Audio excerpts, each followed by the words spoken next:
And welcome to video number 3. In this specific video, you're going to learn how to map out your sales funnel.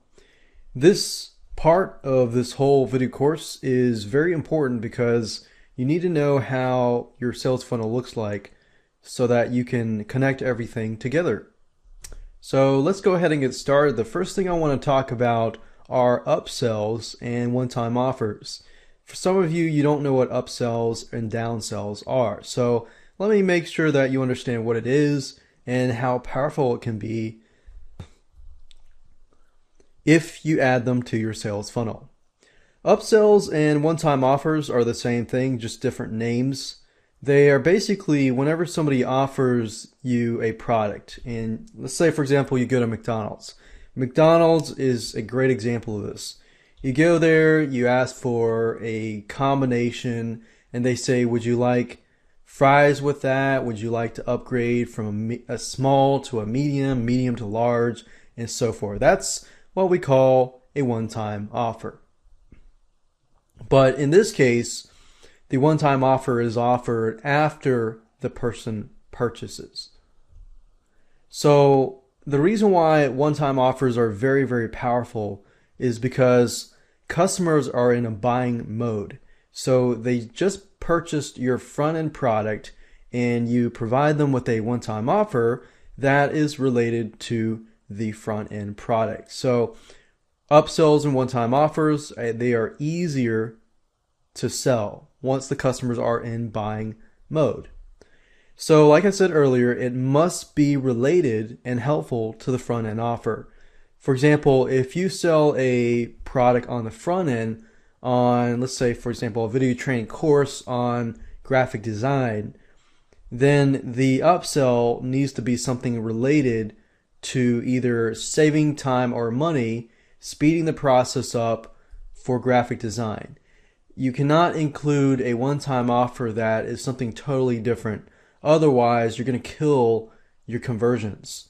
You can, but it's not going to be as effective. So make sure that either the one-time offer relates to the front-end offer, but also relates to saving time or money. If you can do that, that's a formula for success. Let me talk about downsells. Let's say, for example, that you go to Arby's or you go to McDonald's and you order a cheeseburger, fries, and a Coke. And then they say, would you like a large with that? And you say no. And they say, okay, well, would you like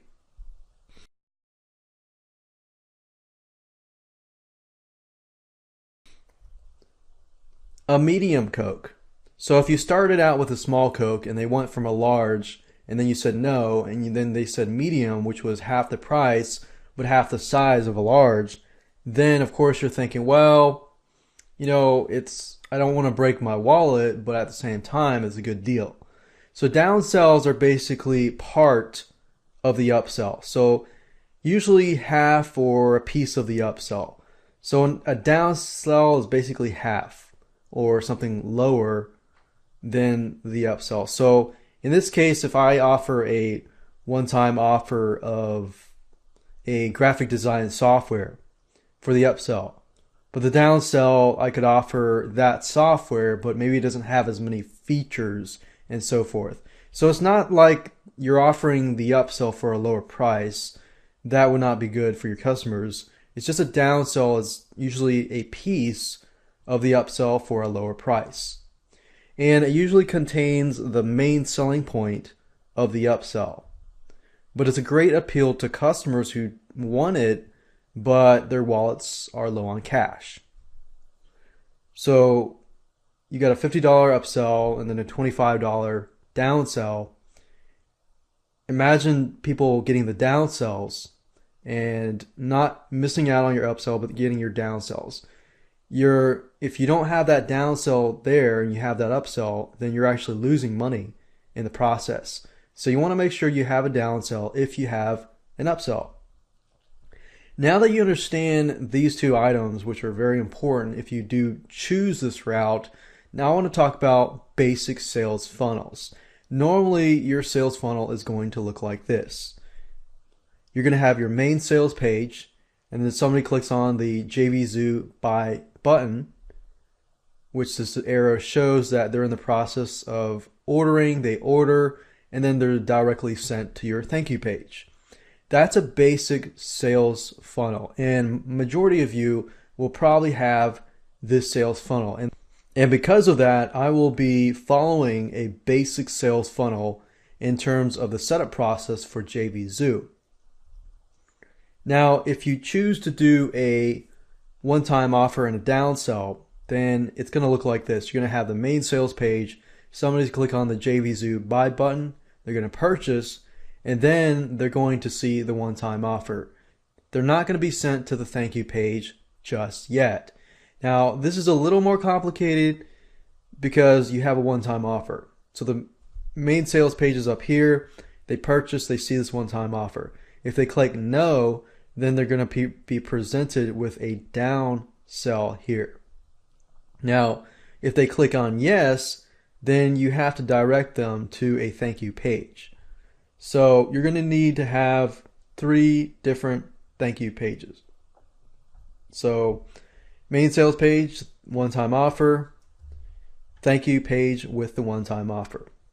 If they say no and then they purchase the down sell, then they are going to be sent to a thank you page with the down sell. You don't want to forward them to a thank you page with the OTO unless they paid for that. Now, if they click on no to the down sell, then they're going to be forwarded to the thank you page with no one-time offer or down sell.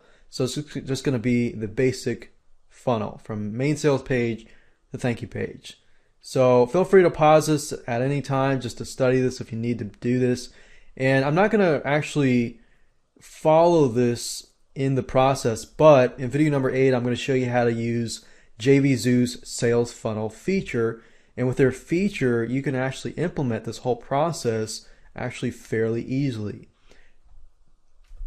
So with that said, let's move on to the next video, and I'm going to show you how to finalize the sales page and the thank you page and to connect all your content to your thank you page.